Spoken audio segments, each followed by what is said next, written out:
Hello and welcome to the Retro Hour podcast, episode number 95, your weekly dose of retro gaming and technology news with me, Dan Wood. And me, Ravi Abbott.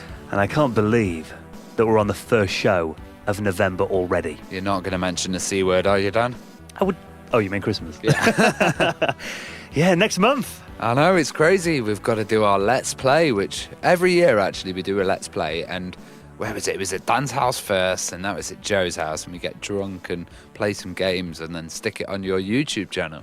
Yeah, so what we do is we sit down, we normally have a glass of glue wine. Yeah.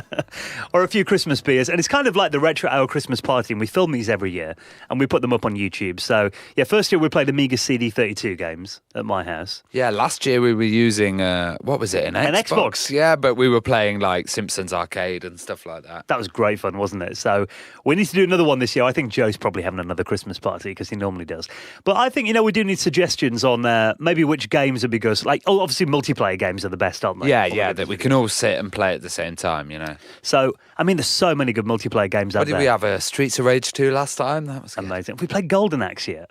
No, that would be a good one to do. That's got to be on my list. I think I was actually looking, so my brother came to stay with me a few weeks ago, and we're looking for really good retro multiplayer games. So if anyone's got any suggestions, because that would be really useful for our video, totally. Drop us a little tweet at Retro Hour UK or email show@theretrohour.com. And then obviously after that video, we'll have the second annual Retro Hour Super Quiz. Oh my God. So last year it was the Retro Gamer magazine, Paul Jury, and the National Video Game Arcade versus me and Joe, and I completely flopped it. I the Amiga question I got wrong. So.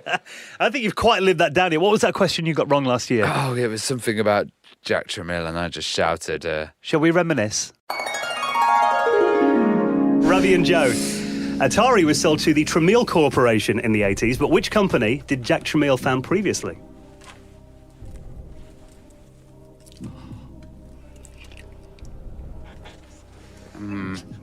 Chuck E. Cheese. Incorrect. What the? That's Nolan Bushnell.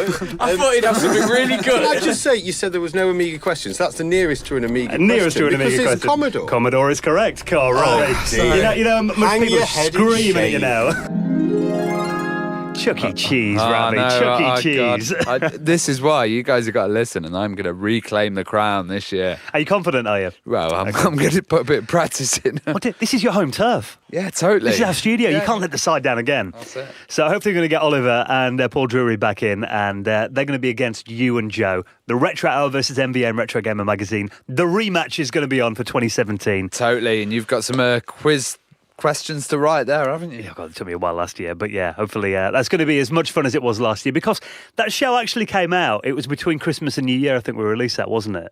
And it was actually, looking back, it was one of our least listened to episodes, just because I think people are travelling and all that. But Yeah. if you didn't hear it last year, go back and check out that episode. It's also the amount of Christmas specials that everyone else does, because I find myself at Christmas in that week just sitting there watching specials from every single YouTube channel on this. So Yeah. And then you've got to spend time with your family as well. So. Effort. Yeah. And all your new stuff to play with as well. That's it. But definitely do. It was so much fun last year. You can play along at home as well, which is a good thing about this. I had it on in the car, not that I listen to my own podcast every week, but it's like I was in the car actually with my mate and we were playing along to it. He's like, "Oh, put your quiz thing on, you did," and he actually got most of it right. So it is kind of fun for doing that as well. So it's going to be all about obviously retro gaming and technology and computers. You just want a game show, don't you, Dan, on TV, Well, where you can just be, We have discussed that, haven't we? Yeah, Maybe yeah. in 2018. Golden Boing Balls or something like that. So, there's so much going on now that we are into November. Obviously, you're still getting over Amiga 32 in Germany. Oh, yeah, I've still got the taste of bratwurst and beer in my mouth, and it's a fantastic event. Yeah, it was in a really weird kind of hotel. It had a ski slope in the middle of it. Oh, wow. And then a whole kind of sports arena around the side. Far too healthy for me, So I went off to Amsterdam afterwards and saw Marvin's kind of Amiga cave, which is just insane warehouse full of not just Amiga stuff. He's got the original PlayStation, the commercial displays that they used to have. And yeah, it's just a heavenly place. I could have stayed there for about 2 weeks. This is Marvin Droogsma, our good friend. Oh, yeah. He does find he scores the most incredible stuff. I mean, we might mention this on the show before, but he came to see us, didn't he, in Nottingham back in the summer. And then he was driving over to Birmingham to pick up like an Apple II or something. Apple Lisa, I think. Yeah, so really rare. So, and it was, I guess you'd never want to leave his warehouse, did you? No, not at all. And today we've got a guest who is actually, he lives very close to Amiga 30. And he didn't come. He lives an hour away and he didn't come because he didn't know about it. And this is Romeo Knight. Now, a lot of you may know him by the name, but not by the person, because Romeo Knight basically made some amazing mod tunes and demo tunes back in the days. And he wasn't aware. He wasn't aware that his tunes were that popular. Yeah. And he kind of quit the whole scene and took up guitar. And then he came back to the scene later and people were just dropping to their knees. We are not worthy, you know.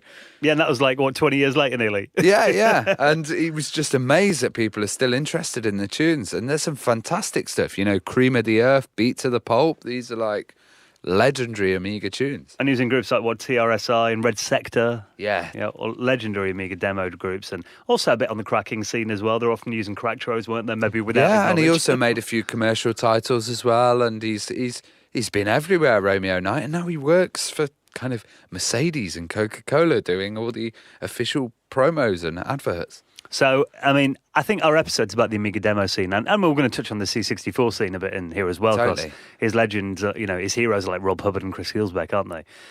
Both of which we've had on the show before. But these episodes are always really interesting. They always get a really good response as well. So I think, you're going to enjoy this one just because there is something very, very romantic almost about the scene, I think. That's it. And we like to bring you people that haven't been in the scene for a while and that kind of, people are like, oh my God, I can't believe that guy's on the show. So yeah. People that haven't been interviewed all that much is sometimes good to just find them, isn't it? And totally. I don't know how you do it, but you always manage to track them down. Oh, you usually go from my playlist when I was a kid and go, oh my God, he was amazing. You know, when you used to get like crack throws and stuff. Yeah. You don't write to the old addresses that are on there, do you? We should do that, We should ring up all the boards and see if we can still connect. That would be good. Some little old lady in Finland picks up like, what? Yeah. Is this Quartex? So, Romeo Knight, what a legend. He's going to be our special guest on the Retro Hour in around 25 minutes from now. Now, obviously, we're getting towards the end of 2017. That will mean, come January, we'll have been doing the Retro Hour podcast over 2 years. I can't believe it. That's crazy. That's longer than a lot of my relationships. Longer than about 4 of your relationships put together, isn't it? But yeah, it's like, we love doing this show. We come in and we've done this every week. And to be fair, when we first started doing this, we just did like a little test episode. We thought, is it going to go down well? When you first suggested it, actually, we were doing YouTube videos. Yeah. And Dan, we were just walking along and Dan's like, oh, maybe we should do a podcast. I was thinking, podcast, man, what's this guy on about? We're going to get no listeners. Yeah. And, this format's been more successful than anything we've done, really. We love doing this show week in, week out. Obviously, it does take time to do a weekly retro gaming podcast and to get these guests as well, get it edited, get to events like Amiga 32 Play. We've got Play coming up next year as well. And we just want to say thank you so much if you have made a donation into the running of the Retro Hour podcast at any time during 2016, 2017. And if you'd like to keep the show going throughout 2018, we're up for it, yeah? Oh, totally, yeah. We're going to keep it going anyway, but having your donations just makes it so much smoother, means we can get much better quality guests and we can keep this professional high standard. You don't want me and Dan in a shed next year, We haven't got enough money for a shed in the kitty. But it's always nice if we don't have to fork out of our own pocket to do the show, isn't it? Totally. Anything we get, any donations that we get into it, obviously all go back into the running of it. Every penny does. We absolutely guarantee that. And if you'd like to make a donation, there's a little tip jar that you'll find on the front page of our website, either by PayPal or Bitcoin. Just go to our page, theretrohour.com. It takes 5 seconds. Yeah, and that can be any currency. So if you're a listener around the world and you want to just shove any amount in it or just convert it. So and we do like our listeners from abroad as well. It gives us a chance to try and pronounce their names as well, which is always fun. Totally. Yeah, that's probably the most entertaining part of the show at the moment. I'm sure some people just make those names up. No. But listen, we really appreciate it, guys. And also, if you do make a donation, that will earn you your place in the Retro Hour Hall of Fame. Now, this week, we want to say thank you so much to Christopher Zaremba, Dan Ryan, Damien Stoko, and Sashka Wienard. Thank you very much for your donations. Really, really appreciated that, guys. And also, you can leave one. All you got to do is head to our website, theretrohour.com. Right then, lots of stories to get through this week. You know, early first-person shooters. I love them games. You know, stuff like, obviously, when Doom first came out, that changed the world, that game. Totally, and even Wolfenstein changed the world. You know, I was playing on Wolfenstein on my mum's old Amstrad PC clone thing. Yeah, and it was. I was just amazed at how smooth it ran. Did you have the little? Did you have a sound card on the PC speaker? PC speaker. That went right through you. That sound. Didn't it? See, I remember seeing it was in Ryman's, the stationery store. Yeah. That's when I first saw Wolfenstein 3D. I was in there and like, that is so random, you know, killing Nazis in the stationery store. Yeah, you know. And my mate was playing with an Apple Newton. Okay, wow, yeah. Or he must have been like 11 or What something. a weird week that must have been. But that was like, Saturday afternoon we just used to walk around town when we were kids just because we got bored. But I've kind of been rediscovering a lot of kind of those early FPS games that I maybe, you know, either didn't get around to finishing back in the day or didn't have powerful enough hardware. For example, a few weeks ago I had my Sega Saturn set up and I've got a modded Saturn. So I was playing like Heretic and Hexen. I've been playing recently on there. Cool, yeah. Brilliant old school games. On my Amiga 4000, I've been playing Alien Breed 3D, the second one. Yeah. Is it Tower Assault, the second one? I know. The Killing Grounds. Killing Grounds, that's that the one. Yeah. Which I didn't have a machine that was powerful enough back in the day to play it. But actually on the Amiga with the Vampire, that runs really nicely finally. Yeah. Blood. I love that game. Blood, if you ever played that one, I don't know. I don't think I really played that brutal. one. You had like sticks of dynamite and you run around and just light them and chuck them at people. Oh, it's great. Those early FPS games is something quite... You look at them, they're a bit creepy, I think. Oh, yeah, they're all creepy, but they've all got a very similar style as well because they're kind of based around the same engines. Like I don't know if you remember the later ones that they had, like Redneck Rampage. Yeah. Yeah, and that had a kind of real similar style to the early Duke Nukem stuff. Yeah, well, Duke Nukem 3D was obviously amazing. Quake, I love the original two Quake games as well. There's one thing I found, though, which is I've had to kind of find my early FPS legs again. Yeah. Because when I first started playing them, I mean, my God, I was playing, I think it was Gloom on the Amiga, Gloom Deluxe. God, I thought I was going to puke after about 10 minutes of playing it. Yeah, you have to get used to the frame rates, definitely. And a lot of these were based on one engine. So this was an engine by a guy called Ken Silverman. Yeah. And he was 13 when he started. Yeah. And he made this labyrinth monster maze that was kind of based on, you know, Wolfenstein and stuff. And then he actually got help from John Romero at one point. And then that turned into the Duke engine. So Ken's build engine is still, you know, one of the kind of massive legacy systems going. Well, do you remember Jurassic Park, the video game? Which version? Because I remember on every console and every computer system, it was totally different, wasn't it? It was a platformer on the Mega Drive, right? I think, was it like a side-scroller on the Mega Drive? I think on the Amiga it was like an overhead like Chaos Engine. Wasn't it? It was, but then it had some first-person shooter sections. And I remember the SNES had a first-person shooter, but it was like in a stamp. You know, the size of the screen was tiny. But that was, I mean, you're talking, that game came out, was it 92, 93? Yeah. So that was quite early. I mean, that was, you know, I don't know if it predated Doom, but it must have been around the same time. I guess it was probably influenced by Wolfenstein and Doom coming out. But obviously, hardware, especially console hardware, wasn't really powerful enough to do FPS games without any kind of extra hardware. Obviously, you had the Super Effects chips and you had the Mega... But they were just a little bit too slow, weren't they? Yeah. But somebody was obviously a big fan of the SNES version of Jurassic Park because they've actually done an update of it, taking the original textures, improving them and basing it on the Duke Nukem 3D engine.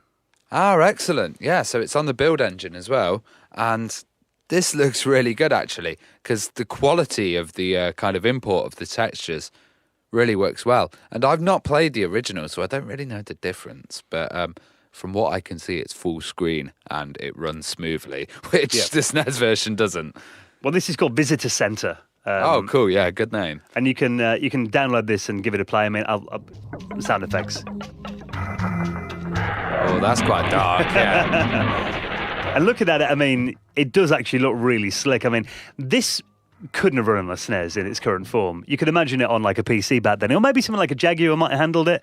Well, I noticed one thing as well, that the gun in it is in all of the Jurassic Park games, which is the electricity gun. Yeah. that's like the consistent theme throughout all of these kind of games. So I'm really glad that they've implemented that, you know. Well, at the moment, this is kind of a short game. It's still a beta, but they reckon that they're going to, enhance this and put a lot more into it as well. But you can download it and give it a try if you want to check it out. And it runs on a PC and a Mac at the moment. So it's good that they took those SNES kind of textures and upgraded them as well, because there will be people that obviously were a fan of that and maybe want to play like a new updated version of that. So yeah, that's really cool. Yeah, and maybe you can like add textures of other games, Duke in there or something. You know? Duke versus Jurassic Park. That'd be a fight I'd love to see. Yeah, Duke dinosaur. Now, if we're talking like, that era, the 16-bit days, there was one thing about trying to get your games on the Super Nintendo or the Mega Drive. You'd have to get past Sega and Nintendo. And you'd probably have to pay them for the carts as well, wouldn't you? Remember, there's a few companies that tried to... Didn't EA get round it somehow? With those carts with the yellow tabs on them. Yes, and Wisdom Tree, who were the ones that made those really strange religious games. Yeah. They'd have it so you could...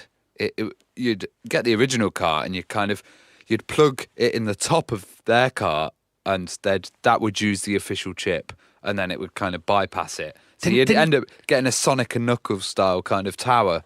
Didn't Codemasters do that with a game or two as well? I think I'm sure so, they yeah, did, yeah. So there was a few cheeky tricks, but obviously, you'd have to get your game through, like Sega, for example, their verification process. And you remember on the box, you get the official seal of quality, wouldn't you? Yeah, and that was good because it kept the kind of market from getting saturated with crap like the Atari did. Yeah. And the Amiga did, and many other systems did, because they didn't have that quality seal. Well, Nintendo, I think, brought that in the 80s. It was a response, wasn't it, to the video game crash of North America? Because, like you said, there was that much crap out there. We've got to keep our standards high. Yeah, exactly. And Sega did the same, which, as a games player, that was really useful. But you can imagine if you're a developer, they must do some really stringent testing. And if you've got deadlines to meet and, like, they're coming back and they're being like, actually, there's glitches in this game. Yeah, or you want to make a violent title. Yeah. And then you've got Nintendo going, no, you've got to have green blood. Yeah, like Mortal Kombat and stuff, I remember. Well, this is quite an interesting article. This is on Kotaku, and it's actually a video that they've done with their Polygon. And it's about, Traveller's Tale. Their founder, John Burton. He's talking about little ways that they had of getting around Sega's official seal of quality and their standards. Ah, okay. So what Sega would do is they would be really, really stringent, and they would have testers, playing the games 24 hours a day. Any little crash in the game for whatever reason, they wouldn't approve it. So if you want to get a game out for Christmas, then that might ruin your deadline, for example. Yeah, because you may have rushed to development to try and get it out, and which is a bit cheeky, but obviously you're going to lose a lot of money if you don't get it out by Christmas time, for example. Well, he talks about, for example, in 1994's Mickey Mania, and also they did Sonic 3D Blast as well. Cool. In 1996. So what they did is, and this is actually quite sneaky. So in Mickey Mania, when the game crashed, instead of bringing up an error message, they actually coded the game. So what it would do instead is, when it hit an error, it would throw the playtesters into a random level of the game. And they kind of claim that was a hidden time warp. Oh, nice. Yeah. So you're kind of in the crash room, essentially, yeah. So they did the same with Toy Story as well, apparently, claiming it was a feature, not a bug. And with Sonic 3D Blast, apparently to disguise it as a legitimate gameplay feature, what it would do is it would redirect you to a level select screen and congratulate players on finding a secret in the game. So. That's really smart, actually. Yeah, totally. Oh, they've got loads of secrets in this game. Yeah. So, because, everyone talks now about how many games come out with, like, patches and all that kind of thing, and everyone gets a bit kind of dewy-eyed and a bit rose-tinted spectacles. Back in the day, games never came out with bugs. But they did. I mean, I remember games that you couldn't finish because they were that full of bugs. No, I remember games that you could only finish with bugs as well. So, yeah. So that's pretty cool they did that, though. And it's nice of him to come clean after all this time and admit the little tricks and secrets they did. Yeah, the kind of hidden developer story there. Now, Prince of Persia was obviously an amazing game. We've talked about this on the show before. One of the first games that had rotoscoping. Yeah, which was kind of tracing over somebody and then animating it, wasn't it, really? Yeah, a real life actor, and they trace his figure. I mean, I remember seeing that first of all on I think it was like a black and white monochrome CGI PC. Yeah. I couldn't understand how it worked. I was just like, how can this be so smooth? And, it was insane. I thought they were digitally capturing them and then not just tracing. Well, there was an article. This is, I was reading it the other day, funnily enough. I found an old issue of ST Format magazine. Okay. Which is like the Atari ST's kind of mainstream mag here in the UK. And they had, I mean, I think it must have been, I got given it by someone years ago because I didn't have an Atari ST back in the day. And there is actually a feature in there about, there's a review of Prince of Persia on the Atari ST, but they also go into how they did the rotoscoping and everything. And they're showing it actually being drawn in the paint package. But again, they've got pictures of the actor and they're doing it pixel by pixel. Wow. So it must have took ages to do all those frames. Because it did look so smooth, and there wasn't a pixel out of place. So you're totally right. It must have been a laborious process. But obviously you're thinking maybe to kind of handle that kind of animation, a system must have had pretty high specs for the day. You wouldn't imagine something like the Acorn BBC could handle it, for example. No. Well, it turns out it can. Now, this is on stardot.org.uk, which is it's a forum all about Acorn computers and emulators. And someone on there has actually started a port of Prince of Persia to the BBC Master. Wow. That is, the specs of that system, you would never think that you could run Prince of Persia on it. Well, the Master was a bit more powerful than the BBC Micro. Ah, okay. So I'm a bit confused about my BBC models, you see. Well, this one had, I don't know if you remember, it was kind of the bigger one with the 2 cartridge slots on the top of it as well. Yeah. And had a bigger keyboard. And we had maybe 2 of those in my school. But they've actually, I'll put a video in this week's show notes at theretrohour.com. But essentially, what this guy's done, and, he's put this on the forum asking for a bit of help, he's actually ported over the Apple II version to the BBC Master. Ah, okay. And if you watch his YouTube video, the animation looks pretty slick. It's a bit flickery, but all the elements are there, and they've got the full fluid, motion of the character in there too. Even like the tiles moving and stuff like that. All that's in there as well. Obviously it's lower colours than the Amiga version or the Atari ST, for example. But I think this is amazing. I always love seeing games on systems you didn't think could previously handle it. Yeah, totally. It's just like kind of demaking it, but still keeping the soul of the game. It's real skill. And it makes me want a BBC. Yeah. BBC's one thing that we actually have not covered that much. And, we've hardly covered it at all. Yeah. And it's the main computer, isn't it, for our whole kind of childhood? And that was a machine that got me into computers, really, to be fair. we should really get some BBC episodes coming up, I think. I've got a Acorn Electron. Yeah. That was like the cut-down version of the BBC. I remember, I think, my auntie gave me that for free or something in the mid-90s. Unfortunately, though, I found it again last year. My folks were moving house in the attic, and I'd neglected it, and it was all rusty inside. I'm going to get a BBC. This is my thing. I think they're quite cheap as well, actually. Yeah, again, it's like anything. I imagine they've kind of gone up over the years. But I got an Acorn Archimedes for not much, only about 70 quid off eBay. Okay. A while back. So I think that is going to be a system that I want to get back into because for pure nostalgia. And it's one of those machines, we see them at shows. There's always one at Play Expo or something, for example. But it's a machine I really would like to sit down with and kind of rediscover those games that were the first things I'd love one of those later Acorns, because we got one at school and it had CD-ROM and everything. Oh, the RISC PCs. Yeah. Oh, it was so cool. They were sexy machines, weren't they? Now, the Sega Saturn is obviously an amazing console. Oh, fantastic. And underrated. And a game that seems to be quite fantastic, actually, has been released on eBay. Now, a lot of unreleased games, I'm sure they're all sitting around for the Sega Saturn, because that was kind of a system that, third-party developers started to abandon once they realised it was really hard to program for. Yeah. So there's a lot of these games that have kind of appeared, but this one's just appeared, and it's called Armed, and it's sold for $2,500, which is not that much, actually, for a prototype, unreleased, holy grail kind of game. Yeah. And this looks like a platformer, but... graphics look amazing, actually. Yeah, I don't know if you'd seen a Clockwork Knight. Yeah. Before, which was the kind of one where it'd have what did they call it? 2.5D. It was like rendered side scrolling. Yeah, rendered side scrolling, and this has got exactly that as well.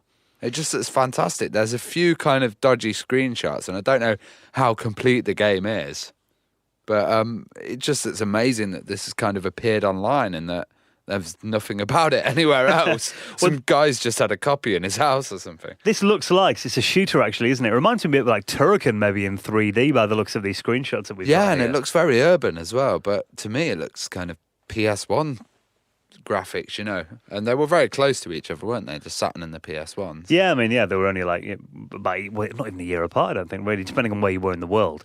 But I mean, I'm looking at this article here on retrocollect.com, and they reckon that it's quite in the vein of a game called Phoenix 3 on the 3DO, which I think I've got a CDR of that. I've downloaded it, but I haven't really played it much. So it's kind of pre-rendered visuals, makes it look, like you said, that 2.5D kind of, style. Yeah, and it's from Interplay as well. Yeah. So, it's quite a big name. And the sellers even added a scan of a magazine article previewing it. So I hope whoever's bought this is going to dump it. Yeah, that would be cool. Or they haven't just received a blank CD. Of course they wouldn't. Keep an eye on that eBay feedback. But I mean, that's the thing. It's when you find stuff like this, it's all well and good a collector buying it, because some people have got more money to put into the hobby than other people have, for example. Maybe I personally couldn't drop $2,500 on an unreleased game. No, totally not. That's kind of why I'm selling my CD32 collection at the moment, because it got so expensive. I was like, yeah, I'm going to sell it. No. Is it when you got to the stage where you thought, right, I'm never going to get the complete set? It's when I got to the stage when people were asking for £500 for a game. Yeah. And I was like, I'm not willing to do that. That's a car. So... It is. I mean, I'm the same as you in that regard with the Atari Jaguar. I've got to the stage now where I've got most of the usual titles. Now I'm getting to like the Atari carts stage where you're talking 2,000-3,000 quid for a game. I'm like, I ain't going to drop that on a crappy card. But then the thing is, during this whole time I've been collecting, the whole market's gone up. Yeah. So now the ones that I'm selling, I'm making back on them, which is good. And you'll put it back into hardware, Ravi, not a car. Oh, totally, yeah. So if anyone, maybe you are listening and you've bought that, long-lost Sega Saturn game, dump the ROMs so other people can enjoy it. Don't just keep it to yourself. Now, do you like keyboards?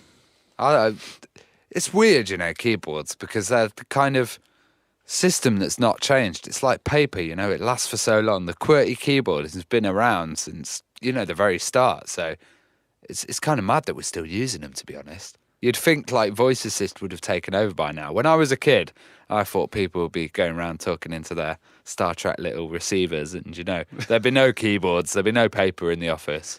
Yeah, we've used Siri. We know that it's not going to replace a keyboard, is it? But you're right. I mean, if anything, keyboards, I think, have the technology has gone backwards in a way. Yeah, because even on your beautiful iPhone with your touchscreen, you're still bringing up a keyboard, aren't you? And my mate Paul's really, he insists that he can sit in like, a meeting or like a lecture, and he can sit there and he can actually make notes on an iPad touchscreen keyboard. And I make so many mistakes on those. Oh, yeah, totally. The one design I did see that was a bit different was on the touchscreen where you swipe around. Oh, was that like, yeah. Yeah, and you swipe and you kind of get a few of the letters and then it'll make up the word from that. And that seemed to be quicker for me for a while. But was that Windows Phone did it? Yeah, I think so, yeah. Okay. Or Google, you can get a Swift it yeah. on the Android phones. And again, I mean, there's nothing like a physical keyboard, especially if you're going to be doing proper word processing or even gaming, if you're the PC gaming. You know what I hate? I hate like thin keyboards at the moment because I love the big chunky keys that you can hit, because the thin ones on the laptop, it doesn't feel like you're typing anything. When I type or when I'm gaming, I want to bang, hit it, get that command in there as fast as possible. You want some tactile response. Yeah, totally. And I mean, if you go on any gaming forum for like modern PC gaming, the amount of gamers that are getting old mechanical keyboards, and there are manufacturers that make mechanical keyboards again now, with the buckle springs. A lot of the high-end gaming PC keyboards are actually still mechanical. Yeah. Even ones with like OLED keys and stuff, it's still mechanical underneath. They're expensive as well, aren't they? Oh, yeah. But obviously, I mean, if you're talking about like the all-time, the holy grail of mechanical keyboards, it would be the IBM model keyboards, wouldn't it? The Model M, the Model F. Yeah, totally. And I only know about this through watching LGR and his kind of like keyboard porn videos. Well, it's like, especially that sound he has at the beginning, when he's typing out lazy game reviews. Yeah. That is obviously like an old IBM keyboard. And they're kind of, they're the holy grail of like proper purist keyboard fans, which do exist. I was looking the other day at, because the Amiga keyboards, there was like a certain cherry switched model of those on the Amiga 2000 and the 500, the very early ones. And they're kind of the ones that everybody is kind of like says they're some of the nicest keyboards ever. Well, it's weird because you think about it. Now I work in the office at work, and if I cough or fart, everyone hears that, right? Back in the days, you'd have keyboards Yeah. You'd have the dot matrix printer. Yeah, it's totally changed. You know, it might have been quite noisy living next to an office before. Or typewriters before that as well. Yeah. But because there is such a demand for the old IBM model keyboards with the mechanical buckling springs, these have been out of production since the 1980s. And obviously, you know, the one even PS2 then, it was 80 plugs or something before, whatever it was. Oh, yeah, really that early big one. fat din. Yeah, that was it. Yeah, the big plugs with like a few pins inside. What they're actually doing now, though, is there is a short production run at the moment. They've actually remade these keyboards to the original spec. Wow. Now, if you go to modelfkeyboards.com, they're saying, you know, they consider this the best keyboard ever. And this is really a project to recreate, you know, and be really faithful to those original IBM keyboards. So if you want to get a new one rather than going on eBay and finding one from the 1980s, you can actually, you know, for a limited time, pick up one of these old keyboards again. I'm really interested in this for gaming, actually, because I've had a real problem with keyboards. The fact is that they don't print the letters as well these days as well. So I've been playing, and my dad came to use my PC the other day. He couldn't type an email. I touch type, but all the letters have been rubbed off my keyboard because I've been typing so much, especially around the WASD keys and all of that. He was just trapped for ages, you know. Well, they're saying, you know, we talked about the Model M a minute ago. This is actually the Model F, which was a predecessor to the Model M. And the Model M was actually the cheaper version of this keyboard. Okay, so this is like the high-end bad boy. Well, this has over 5 pounds of steel and other metals inside it. So this is going to be a keyboard you'll pass on to your grandkids. How are they going to do it? Is the output going to be USB, or is it going to be a traditional PS2? Good question. I'm not sure, actually, but I imagine it's going to interface with modern machines because PS2 does seem to be the standard, doesn't it, still? You buy, I mean, we've got a bunch of new machines upstairs here, USB 3 on them and all that, but they've still got PS2 connectors on them. Yeah, and I've noticed you can even make a custom serial number on it. So, you know, 007 or whatever you want. So, I mean, there are obviously keyboard purists who would like kill to get their hands on one of these. And I'm looking down the specs here, actually. It has got USB on it too. Cool. And it's $325, which is quite a lot. But if this is the best keyboard in the world, then it's pretty reasonable. And it probably would last you 30 years, you know, at least. So yeah. It looks like it's made out of very good materials. And I don't know how these are for RSI or efficient stuff like that, but I'm sure you can get some gel pads and, you know. No one cared about that stuff in the 80s, did they? No. Yeah, be a man and bash away on those keys. Yeah. So if you want to find out more about that, I'll shove that in this week's show notes at theretrohour.com.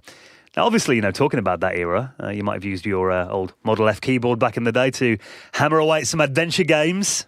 Oh, yes, and there's no better company, well, in my opinion, than Sierra for these kind of classic adventure games. And this article's quite old, but we're going to link it anyway because it's got some fantastic ones that have arrived on Steam. Okay. Which is really useful because I'm obsessed with Police Quest.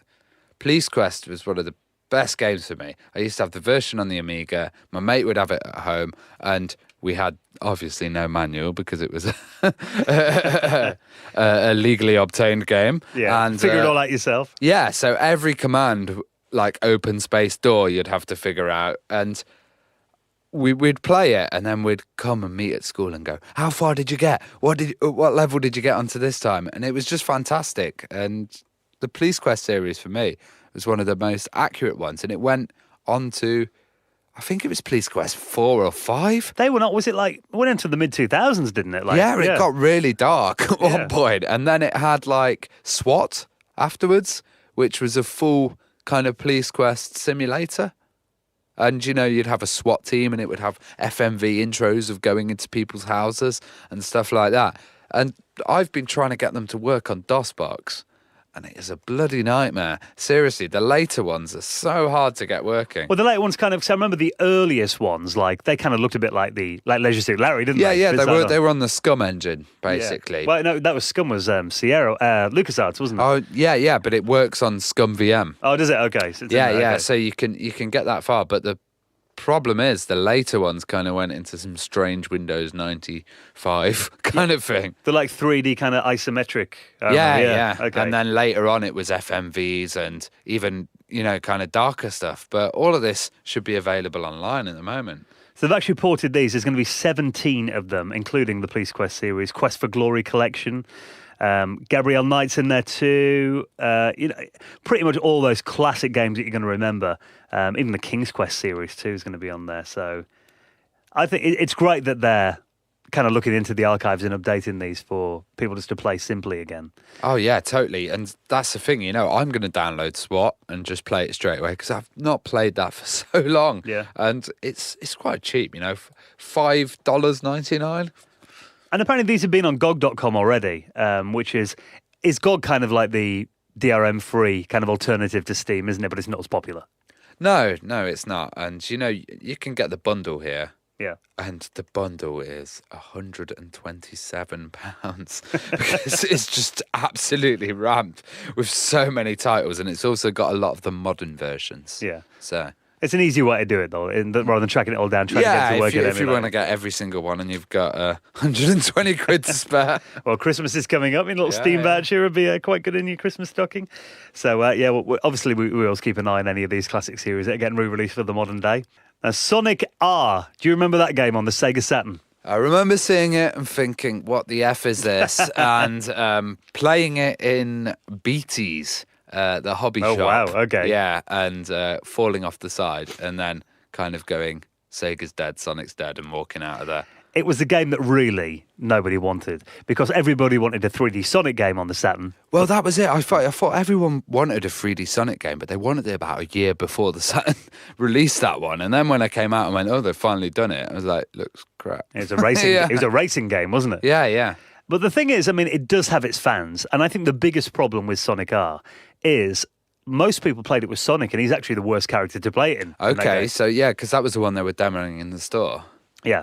I play with Knuckles usually, and he's a lot better. Okay, easier to control. Yeah, a lot easier. Yeah, Sonic's one of the hardest to control in that game. And actually, there are certain. It's been a while since I played it, but I remember you'd think, if you were kind of accelerating the whole time, it'd be better. But actually, it's better to take some a little bit slower of the game rather than rushing through it all. And it is an acquired taste, but it does have its fans. And it was kind of, like I said, everyone wanted a proper Sonic the Hedgehog game. But that was it, because they released a Sonic Jam as well, didn't they? And later on, I guess with Sonic Adventure, they kind of got that 3D thing down and sorted. But, even with 3D Blast and stuff, it was a bit mental, wasn't it? Well, looking back to the development of Sonic R is quite interesting. And there's actually a very early prototype that's been released onto YouTube. Somebody's done a little kind of demonstration of version 0.3 of Sonic R. Okay. And it kind of shows, if you're interested in the development of the game and where it came from, this is really interesting to look at. Essentially what it is, you get Sonic the Hedgehog who's not animated and he just flies through the level. Which, so what, he's just a stiff Sonic? He's just going... Yeah, and I think the only character that's in it is Sonic himself, so you get Sonic flying along behind Sonic. And there's a lot of, do you remember in early 3D games, if you kind of went out the realms of the polygons, you get kind of gaps in it and the textures or there'd be a tear. Yeah, a lot of tearing in this. But, it kind of does show you the, they had a lot of the kind of free roaming element of the game already implemented in this very early version. And looking at it, there's, a lot of stuff's not in here, like water collisions, not implemented or anything like that. There's some random big red squares that just kind of appear in the middle of the game as well. And, the whole floor was kind of like a hardware playfield. That was and they've kind of got early versions of the textures there as well. Yeah, so it's interesting just to see where their head was in the development of kind of, this was really... a lot of people didn't like it, but it was kind of the early stages of a 3D Sonic game. And obviously Sonic Extreme was meant to come out, around the same time or a bit later. But I think you're probably never going to get a sequel to Sonic R because it's generally not considered a great game. But even though this is very rough around the edges, it's quite interesting to look at where their heads were. Yeah, no, it's cool to see how these kind of things develop because, especially if you're a demo watcher of the old kind of demos, which would be like coding examples, you'd see kind of like, oh, look, there's a tunnel there. Maybe if they put a thing there, it'd be like Wipeout, and it's quite similar with this. You've got your stationary thing, but you can see the potential with everything. And even looking at bits in the game that didn't make it into the final version or maybe parts of the game that are maybe still in there that were unexplored. For any Sonic fan, this could be great. Absolutely. So if you want to watch that video, definitely worth a look, even if you're just, the slightest bit curious. I really enjoyed watching it, actually. I'll put that in this week's show notes at theretrohour.com. Right then, well, thank you for checking out episode number 95 of the Retro Hour podcast. If you do listen on any of your favourite podcast clients, please do keep those reviews coming in. Keep those 5-star ratings. It helps us get to the top of the charts. And of course, you can drop us an email as well. We haven't done emails for a few weeks, have we? No, we haven't. Show@theretrohour.com. Yeah, emails about anything you like, and we'll try and read it out next week's show. Yeah, if it's appropriate. I should have said anything family friendly. Yes. And also next week, hopefully we'll have your report from Amiga 32. You got a bit of audio when you're out there? You need to go through it all? Well, there's a lot of people that have been there. You know, Frank Geisler, who used to run Commodore Germany. They've got Jeff Porter. They've got RJ Michael. You know, there's quite a lot of people, so... You need to go through all your audio and see who you got then. Okay. Yeah. So hopefully next week we're going to have Robbie's little show report from Amiga 32 and his trip to Amsterdam, if he remembered to press record in Amsterdam. You spent a bit too long in that cafe, didn't you? Oh, yeah. So hopefully that'll be coming up on next week's show, guys. Thank you for checking out episode 95. We'll see you again next Friday. Ciao.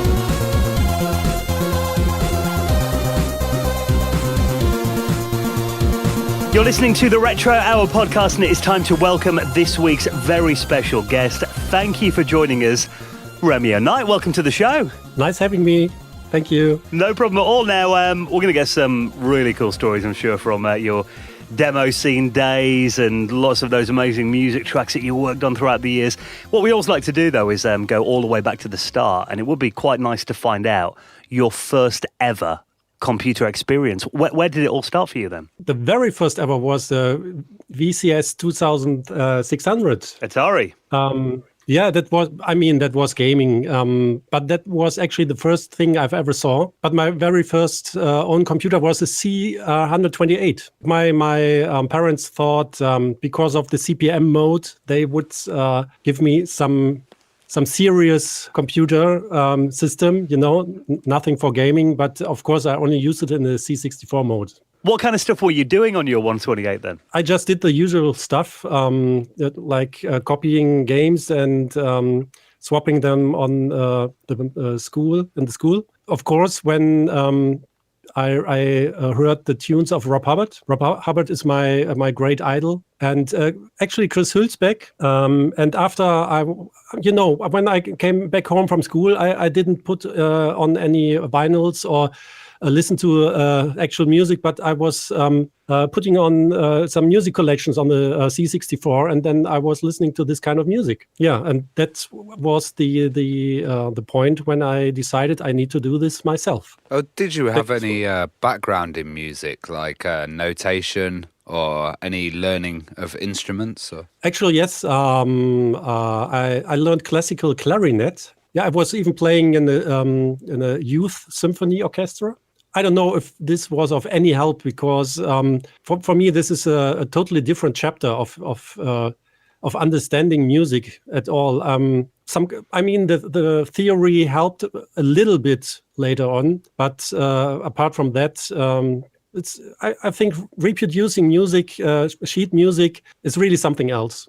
It's nothing you can actually relate to composing, in my opinion. I mean that's my own experience, at least. Was it kind of a hard learning process to start using that early software? Not really, because I was young. Actually, I tried to do assembler programming as well, but I think I wasn't smart enough, so I stayed with the music. Because we had Rob Hubbard on our show a few weeks ago, and he was talking about how he used to make those songs and like typing them into machine code essentially on the C64. It's like that was mind blowing that he did that. Yeah, that wouldn't have been possible for me actually. So Chris Hülsbeck and Rob Hubbard was the duo that made it possible for me actually. Well, you started making music, and how did you choose your name then, Romeo Knight? It was in 1987 or 1988. I was very much into hip hop music at that time. And there was some really not well-known hip-hop band called the Boogie Boys. And they had an album out that was called Romeo Knight. And I liked that album that much that I thought I need to make this my handle. I had a few tunes with this voice sample, Romeo Knight, and that came from that actual album. So was it mainly hip-hop that you were into then as a kid and a teenager, or with the other styles that you liked? Basically hip-hop and synth pop electronic music. Well, obviously, you know, when we got into the late 80s, kind of the Commodore 64 and the 8-bit kind of scene, you know, obviously transitioned into the 16-bit machines. Do you remember when you first saw an Amiga and what you thought of that system? I don't really quite remember. I just, at some point, I knew I needed to have one, of course, because this was the logical step further. I think there were 1 or 2 friends at school who had one before. And I think I was one of the very first guys who got the Amiga 500 because that was the affordable machine then. I think it was like 1,300 Deutschmarks at that time. Still quite expensive though. Yeah. But you know, the C64 was like 800 or 900. Yeah. When it came out in Germany, I think. Did you save up yourself then, or did your parents help, or did you work? Or that was, I don't remember actually, but I remember buying it at some kind of store together with my mom back then. Well, did you have any kind of particular demos that really influenced you, or how did you get involved in that whole demo scene? Good question, but a really, really difficult question as well, because I don't quite remember. I knew some guys from school who were into demo scene, who knew that I was doing music for myself. At Amiga, that was Agisonics, right before the trackers were out at all. And they knew some people, and I got in touch with them, and I was able to provide music for them. So that was the way I got into demo scene. Not actually about demos at all. I knew I watched those early demos, but I was always interested in making music, not actually making music for demos. So it just kind of happened that they got put on the demos. Quite like this, yes. I was happy to see them being used in the demo, but I was doing them anyway. There was not really a relation. I got an order. You know, we need music for this or that demo. It never happened like this. Actually, maybe once or twice, but basically, you know, I was meeting with Irata the day or the other. One of the very early founders of Red Sector here in my hometown, Düsseldorf in Germany. And I met with him and I gave him like the modules I made, and he gave me new games, new discs. And this is how it happened. So you kind of decided to pick your genre. How was that done? Because in demo music, there's a lot of different genres, like, you know, chip music. There's kind of really dancey, ravey stuff. And a lot of your stuff had kind of real instruments in it and real kind of sounds. There's so many different styles I think I made because I just wanted, when the Amiga came out and you were allowed to do samples, you know, I ripped samples from other tunes I loved, of course. I sampled my own stuff from vinyls, from synthesizer later on when I had synthesizers. So it was all some kind of mash-up of everything. If you're relating to stuff like the RSI Hard module, for instance, which was released in the Red Sector Mega demo, with the guitar samples. That was a friend of mine who was playing guitar at the time, and I just let him play samples for me. So they were actually tailored for this. When I listen to it nowadays, it sounds really awkward to me because so many samples are out of tune. What was your hardware setup then? What kind of sampler did you use back then? The Deluxe sampler was it called, I think. Was that Deluxe Sound was it was just a small plastic box with an input, and that's it. And where did you source your samples then? Was it just like stuff around the house, or did you get them on discs? Or I ripped other modules like any other musician did. I sampled from tapes and vinyls I loved. For example, if you some 12-inch records with remixes on the backside, you often had parts where some instruments were separated from others, so you could use them for your own stuff. So you'd be kind of listening to a record and then you'd hear just a gap with one instrument and you'd go, I need to sample that and try and remember the record. Yeah, exactly. When did you eventually get into like a group then? I don't know. That was when the music was released. They already said, okay, when your music is in this demo, you're part of the group. And I've been to later on. I've been to some events with the guys I knew, and I think that was fun. But at that time, I was like lots of us. We were socially not so a little bit impaired. I don't know how you call it. Socially awkward. Like that. If I went to one event, that was enough for 2 years. So, well, yeah. A lot of your tunes would also be copied by other people and put onto Cracktros and tons of different Amiga-related things. So, did you kind of ever get a game, put the crack in, and then go, oh, this is my tune? Or know of your friends that had kind of had copies and stuff? Yeah. I think in 1 or 2 occasions. Yeah. And there was some really good tracks, like one particular, Beat to a Pulp. What was the kind of process of going around making that tune? I'm sorry, but I don't remember.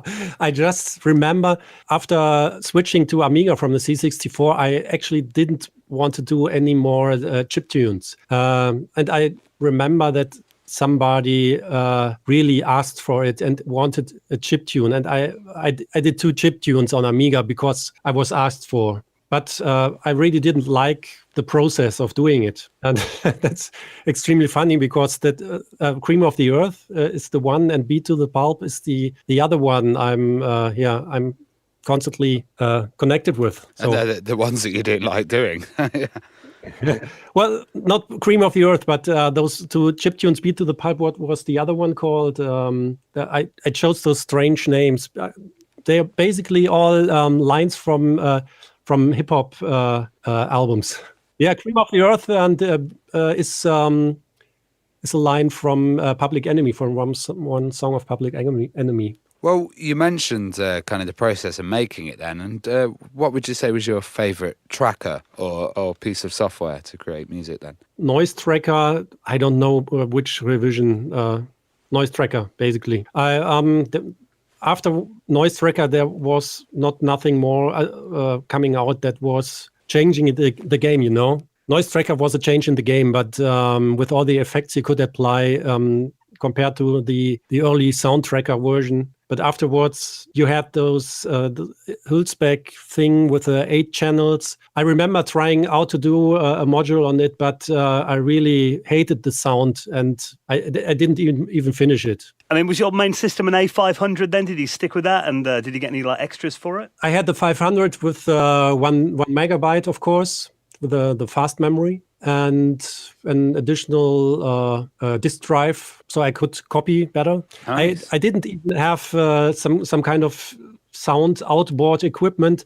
I had the 2 outputs. People often say they were stereo, but they aren't. They had 2 mono outputs with 2 hardwired channels each. I had a Y cable, connected it to the mono speaker of my display monitor, and that's all I had for sound. That was a tiny built-in speaker of the display. That's why it probably sounds so good if you use an Amiga monitor, because it was built on that. What was it? Actually, it was the C128 monitor. Oh, nice. Well, I've noticed that you do live performances. So you've done a live performance with a band at Breakpoint of your kind of original tunes. How was the process of that? I think like in 1993, 1994, I decided I didn't want to do any computer music anymore because there was no progress, I needed a new system. I needed new stuff to do, and I got synthesizers in the meantime, and I did stuff on the synthesizers.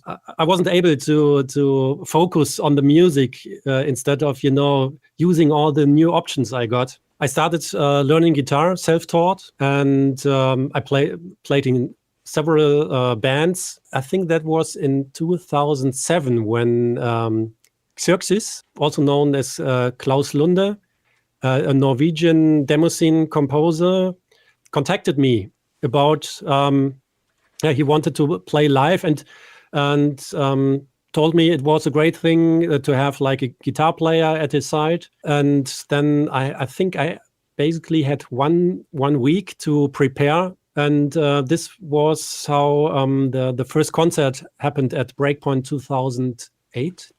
I mean, 2007 and 2008 was some kind of demo scene comeback, because I really had nothing to do with the whole scene since 1994. When you left the demo scene, you kind of went into music and commercial titles for games such as Dynablaster and Nectarus. What was the difference? No, that was still during my demo scene time, actually. That was due to people I got known through my demo scene fame,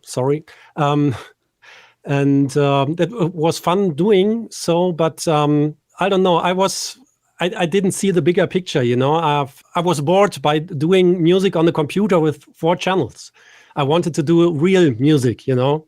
And I even abandoned my Amiga. I didn't have a computer for a few years. Well, you mentioned guitar there as well, and you also did some tracks for the Turrican anthology. Yeah, that was much later. I think that was like in 2013. Yeah. And that was with Chris Holzbeck as well. I was really lucky to meet him at Evoke, actually, in Evoke demo party a few years ago. And we had just some loose contact like on Facebook, you know, like how it is. Yeah.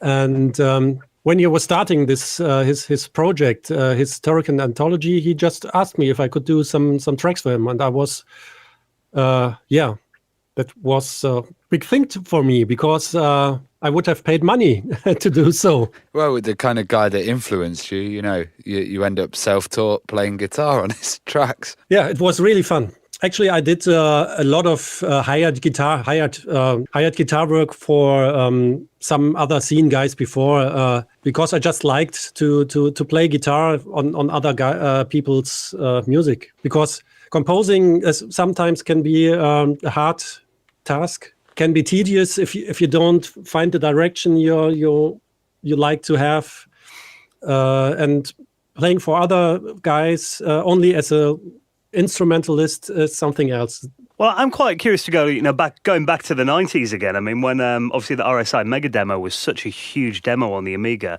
and you know there would be like a lot of local computer shops that would actually use that to show the power of the Amiga system to people that might buy it. I mean, did you kind of know how popular it was at the time? Obviously, this was kind of like pre-internet. I mean, did you know the effect that it had on people? Not at all. Not at all. I found out when I came back to the scene, like 2008.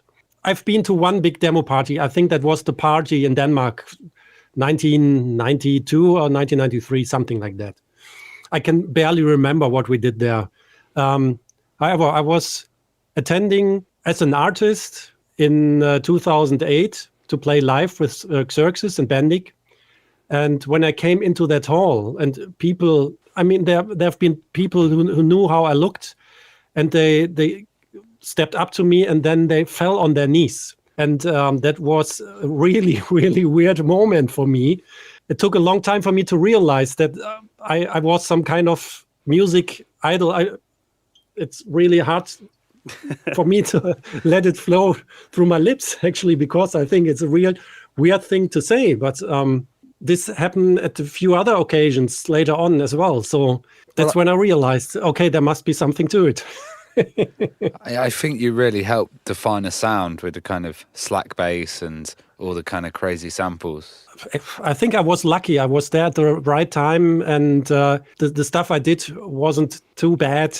So somehow it worked out, you know. I mean, talking about Red Sector, I mean, obviously they're regarded as like, you know, one of the legendary Amiga demo scene groups. Have you got like kind of any memories from like, you know, your time with them, or did you go to any parties with those guys? What were they kind of like? I rarely were to some gatherings or stuff like that. I had one close guy. His name was Guy Hawk back then, but he was not really into Red Sector. He was in some kind of other group that was just people in my hometown. I was connected to them, you know, and I didn't really care if they are part of Red Sector or not. I've been to a Red War party, as far as I remember. That was my very first party at all. You know, I was like 16, 17, 18 years old, and I enjoyed boozing with some guys I liked. I think alcohol went around a lot of those demo parties, didn't it? A lot of underage drinking, Yeah. from what I heard. Yes, definitely. Yeah, I have to say, really, when I came back to the scene, those huge parties I was at, like Breakpoint and Revision, I was astonished. So much booze and still so friendly people, and I think you don't have it anywhere at all. Like if you go to a football game, there is booze as well, but the people aren't friendly. And this is something else. I really love to be part of this community. Yeah, there's no Amiga Atari fights going on or anything. Well, there is, but it's only for fun. Yeah. Are there any tunes that you kind of would love to remix today, or any of your tunes that you'd love to get remixed? Oh, there's loads of C64 tunes I'd love to remix, but I really don't find the time anymore because there are so many other projects going on. I'd love to do a remix album of my own tracks. When there is time, I will do it. I even started a remix on Cream of the Earth many years ago, but I wasn't able to complete it yet. Would you ever consider doing, Romeo Knight Kickstarter? I don't think so, because I do music in my free time. Maybe it's a bit bold to say, but I wouldn't need the money for it, because when I do it in my free time, it's my choice and my fun, and I wouldn't ask people to give me money for it. Actually, I would like them to drop like €2 on an album on Bandcamp. That's enough. I will do a remix album of my maybe only a EP, just like 5 or 6 tracks, but I will do it at some point. I'm pretty sure. You ended up making your own kind of studio then? That's right. That's already 17 years ago, and but it's not a music studio. I found a studio with a few partners, and we're doing commercials. Post-production for TV commercials and voiceover recordings, stuff like that. So it's something totally different. But I mean, music is of course more where my heart is. But on the other hand, I know a few composers who compose for clients, and maybe that's even worse, because you have to sell the stuff you're doing, and you have sometimes to do stuff you actually don't like. Maybe it's better to do music in your free time to really feel free as an artist, and not to be dependent on the money the client pays you for the music, Well, when you rediscovered like the demo scene, I mean, did you ever appreciate kind of, the influence that you had on people back in the day, or when you kind of got back into it, were you surprised that it was still so big and people still remembered it? Yeah, both of it. I was surprised it was so big. I was surprised it was so well organized, everything around it. I was not really surprised, but I loved the people who were really great friends in the demo scene. Friends from other countries I only see once a year, for example, but they're really friends. And I love the idea of this limitless art explosion, People do stuff because they want to do, and nothing else. It's real art. It doesn't any other target, Just be art for the art itself, and it's the pure kind of art you can have. What do you think then when you look back at those old demos all this time on, when you see them again? I mean, does it kind of tug on the heartstrings? Does it bring nostalgia flooding back? Does it make you feel like, you're a teenager again? How does it make you feel? Yeah, the typical nostalgia feeling.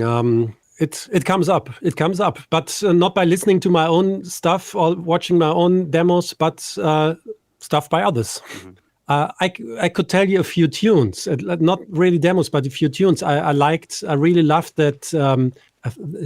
Was it Jester tune in that one demo I don't remember the name of, which I was in contact with him, and he told me he was influenced by me doing that. And I remember watching that demo and listening to the tune, and I was really like, why didn't I do that one? That's so great, Yeah, he's got some fantastic stuff. It's really great how people influence each other, and it becomes a circle in the end. Well, hopefully we'll see you at a few. Have you got any demo party appearances coming up then? Do you still get involved in them? That's classified. Oh. I don't know. Well, it'd be amazing to see you at some. Because I know demo parties now are probably pretty much bigger than they have been in decades, aren't they now? The prizes, right? Yeah. Well, there's one exception actually. When we won the World of Commodore demo competition, 1992. Yeah, it was 1992, as far as I remember. That was an official competition organized by Commodore itself. We won that one with the Wicked Sensation demo, and our prize was a car, Seat Ibiza. Wow! And we were 4 or 5 guys, and of course we couldn't use the car, so we were actually able to change it to high-end Amigas at that time. So I got an Amiga 4000, which was about 4,000 euros worth, not Deutschmark worth at that time, as far as I remember, but I could be wrong. They were expensive machines, weren't they? It was a lot of money back then. I didn't have need for an Amiga 4000 because it only had 4 channels like the 500. Yeah, I guess for sound it was no different. Yeah. Yeah, so that was no improvement for me. So I sold it to some kind of graphics guy who had actually use for that kind of high-end computer. Well, Romeo, it's been great getting your stories and reminiscing with you about those demo scene days. It's great that you've still got a passion for it as well, and hopefully we will see you at some future events or some future productions. I'm just a lover of the art. No matter if it's other people or mine, I create for the art itself. So, and the demo scene is the ideal place to do so, and that's why I'm there, and that's why I will stay there, and all the other reasons I already told you, and of course boozing. That's always a good appeal, isn't it? Always a good draw. Yeah, I had that one of those Magnum bottles of Desperados just right now here. Oh, nice. Yeah, that 0.7 bottles. Nice one for this kind of long interview. Oh, we're drinking coffee. We should have got involved. Well, Romeo, thank you so much for joining us. It's been lovely talking to you. Great. It was huge fun to do. So what are you currently working on then? Okay, and the unimportant things at first. With my band Samsara Circle, we just released an album, which is very well received from the press. So go over to Bandcamp and put in Samsara Circle. If you like metal, this is good metal stuff. More important, I'm working on a game soundtrack right now for a mobile game. I'm actually involved in the company that's over there in Japan with 2 really, really nice demo scene guys. It's called Crystal Clash, and you can download it at Play Store or at how's the Apple stuff called? I don't know. Well, the App Store, yeah. Yeah, the App Store. And take a look at it. There will be many updates. Download this game, and if you like to play good action puzzlers, you will see more games with my soundtracks in it.